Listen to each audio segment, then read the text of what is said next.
다음으로 블랙홀의 관측에 대해서 살펴보도록 하겠습니다. 먼저 여러분들 천체 운동에 대해서 간략한 이해가 필요합니다. 천체는 케플러 운동이라는 방식으로 운동을 합니다. 한마디로 정확한 얘기 말씀드리자면 타원 운동으로 이제 타원 궤도를 따라 움직이게 되고, 지금 보이는 애니메이션 상에서 검은색을 지구라고 한번 생각해 볼게요. 그 다음 그 좌표축의 중심에 태양이 있다라고 생각을 해봅시다. 그래서 이 녹색 선 같은 경우는 속도의 어떤 벡터를 의미하고, 그 다음 이 보라색 방향의 화살표는 계속 중심을 향하고 있죠. 이게 바로 가속도인데, 이 가속도는 힘의 방향과 동일합니다. 그렇기 때문에 태양 중심에 좌표의 중심에 있는 태양으로부터 중력을 받아서 이런 식의 타원 운동이 가능하다라는 것을 확인을 하실 수가 있고요. 그 다음 이 타원에는 이심률이라는 개념이 있습니다. 그래서 오른쪽 그림에 빨간색 원으로 도는 거는 이제 원에 가깝기 때문에 이심률이 0이 되고, 점점 찌그러질수록 이심률이 커지게 됩니다. 그래서 이런 식으로 이제 천체는 운동을 한다라는 것을 이제 이해를 한 상태에서 다음으로 넘어가겠습니다. 이곳은 바로 우리가 살고 있는 곳입니다. 오른쪽 그림에 보이듯이 우리 은하를 이제 개념도를 나타낸 거죠. 우리 은하를 직접 볼 수는 없잖아요. 왜냐하면 이제 우리 은하의 한 팔이 20만 광년이기 때문에 우리 은하를 찍으려면 그만큼 나가야 된다는 건데 거의 불가능하죠. 그래서 이것들은 이제 상상도라고 보시면 되겠습니다. 이 은하라는 거는 실은 우리가 밤하늘에 바로 볼 수 있어요. 예, 왼쪽 그림 보시겠지만 밤하늘의 은하수가 바로 우리 은하의 팔입니다. 그리고 우리 은하 이 오른쪽 그림에 보시면 요 정도의 이제 선이라고 되어 있는 요 부분이 바로 우리가 살고 있는 태양에 해당합니다. 그래서 이 은하 중심부를 살펴보면 이제 은하의 팔이 보이게 되고, 그게 우리가 하늘을 봤을 때 은하수로 보이게 되는 거죠. 근데 우리 은하의 그럼 중심부에는 뭐가 있을까? 그 중심부를 전문용어로 궁수자리 A별이라고 부릅니다. 그래서 이 그림이 오른쪽 그림에 나와 있듯이 우리의 태양계는 요 바로 약간 중심부 밑에 있고요. 그 다음 중심부로부터 26,000광년 정도 떨어져 있습니다.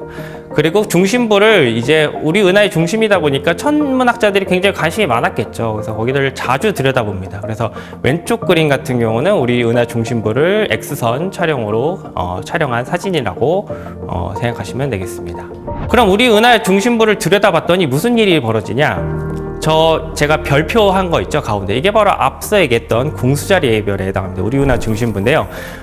딱 보시면 알겠지만 저쪽에선 빛이 하나도 안 나와요. 중심부긴 한데 빛이 하나도 안 나오고 주변에 별들이 굉장히 많죠.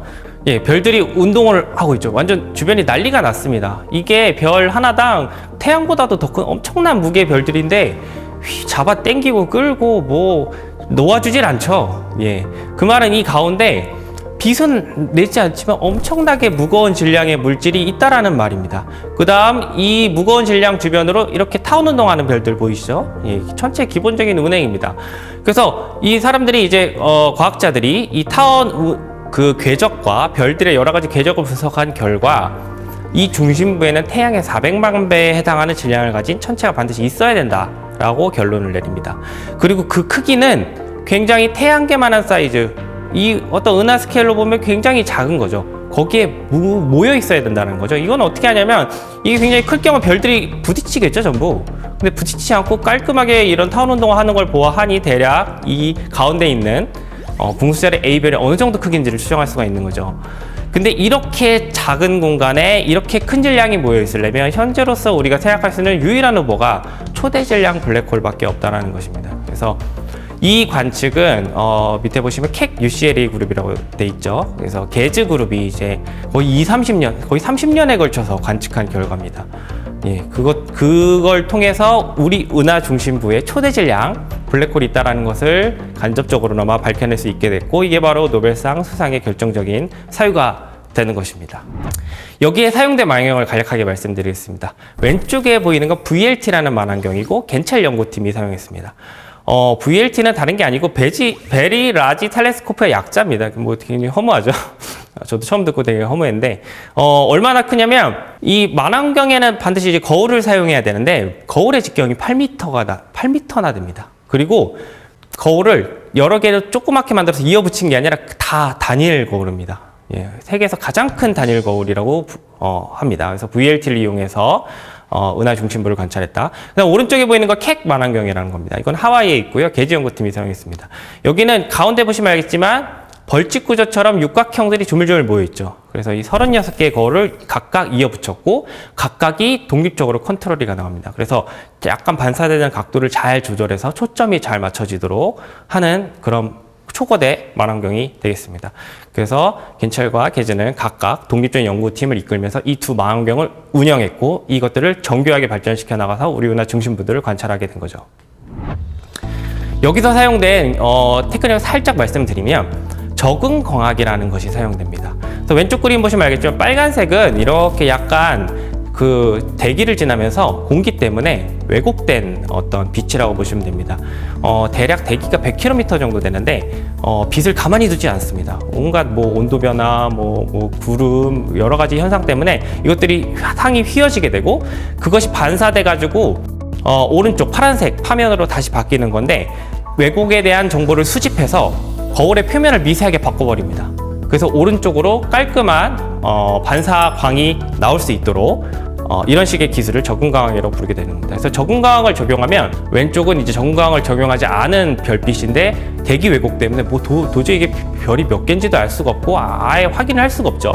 근데 적응광학을 적용하면 오른쪽 그림처럼 깔끔하게 별빛이 하나가 딱 보이시죠? 예, 이런 식으로 대기의 왜곡을 수정할 수 있는 이제 기술을 적응광학이라고 부릅니다. 근데 실제로 이 적응광학을 하려면 참조가 필요합니다. 한마디로 왜곡되지 않은 그 빛이 뭐냐? 레퍼런스가 필요한데 그 레퍼런스는 보통 이제 그 외부에서 오는 별을 사용하면 됩니다. 굉장히 밝은 별을 사용하면 되는데 우리가 보고자 하는 딱 그 하늘의 지점에 그 밝은 별이 없다면 그 테크닉을 기준으로 삼을 만한 빛이 없는 거죠. 그래서 그 위에 그림 보시면 알겠지만 VLT 같은 경우는 하늘로 레이저를 쏩니다. 그래서 이걸 기준으로 대기의 왜곡 현상을 이제 관측을 해서 그것들을 빼가지고 그 아래 그림처럼 깔끔한 이미지를 얻어내는 게 바로 적응광학에 해당합니다. 이 외에도 이 VLT나 CAD, 그러니까 이제 겐첼과 게즈가 한 방법들은 굉장히 이제 오래된 방법입니다. 1990년대부터 시작했죠. 20세기부터 시작된 방법이기 때문에 그 이후로 블랙홀을 관측하는 굉장히 이제 다양한 방법들이 현재로서 존재하고 있습니다. 첫 번째로 왼쪽 그림에 보시면 이 라이고라는 중력파 검출기에 나옵니다. 한 팔의 길이가 4km 정도 되죠. 까마득합니다. 예. 얘가 이제 관측하는 거는 블랙홀 쌍성의 중력파를 관측을 했습니다. 보시면 알겠지만 이제 블랙홀이 서로 돌다가 이렇게 병합을 하면서 굉장히 많은 양의 중력파를 방출합니다. 얘네들은 발생하는 빛이 굉장히 적거나 혹은 뭐 없습니다. 그렇기 때문에 우리가 빛으로는 관찰할 수가 없지만 중력파를 통해서 얘네들의 어떤 존재를 추정하는 것이 가능하고 그것들을 직접적으로 라이고가 이제 검출을 했고 그거에 대한 이제 기여를 인정받아서 2017년에 이제 노벨상 수상이 된 바가 있죠. 그다음 두 번째로 이제 EHT, 이벤트 호라이즌 텔레스코프라는 건데 EHT라는 건 세계 각국의 위에 있는 지도에 보시기처럼 그 각국에 있는 망원경들을 이은 네트워크라고 보시면 됩니다. 그래서 이 망원경들이 한 곳을 관찰한 다음에 그것들의 정보를 다 수집을 해서 여러 후처리를 거쳐서 이미지를 재생성해냅니다. 그래서 아래 보시면 알겠지만 블랙홀 주변을 찍은 영상, 그 이미지인데 블랙홀은 원래 안 보여야 되잖아요. 근데 이렇게 밝게 빛나는 그 부분은 블랙홀 주변의 강착 원반이라는 것이 밝게 빛을 내는데 그것을 이렇게 촬영을 한 것을 볼 수가 있습니다. 그래서 이런 식으로 현재로서는 블랙홀을 관측하는 여러 방법들이 있지만 어쨌든 굉장히 의미 있는 그 겐첼과 게즈가 한 30년 동안 한 연구도 굉장히 의미 있는 간접적 증거였기 때문에 이번 노벨상 수상에 굉장히 중요한 사유가 됐고 이런 이제 라이고는 한번 수상을 했고 EHT 같은 경우는 또 이제 차후 그 어떤 노벨상 수상의 가능성이 있다라고 볼 수가 있습니다. 이제 정리를 하자면 국수적으로 등가원리를 만족한다면 시간권 별에는 제약이 없습니다. 그리고 특이점과 그것을 감싼 사건의 지평선으로 구성된 블랙홀은 그런 시공간을 생각해 볼 수가 있는 거죠. 근데 실제 그것의 자연에 존재하는지는 다른 문제인데 펜노지가 보였듯이 중력 붕괴로 인해 자연적 블랙홀 형성이 가능함이 보여졌고요. 그다음 우리 은하에는 실제로 초대 질량 블랙홀이 있을 것으로 강한 추정이 있습니다. 그리고 이것을 관측하는 다양한 수단들이 현재로서 개발되고 있고 굉장히 많은 여러분들 같은 이제 과학자들을 필요로 하고 있습니다. 예, 경청해 주셔서 감사합니다. 오늘 저는 여기까지 하도록 하겠습니다. 감사합니다.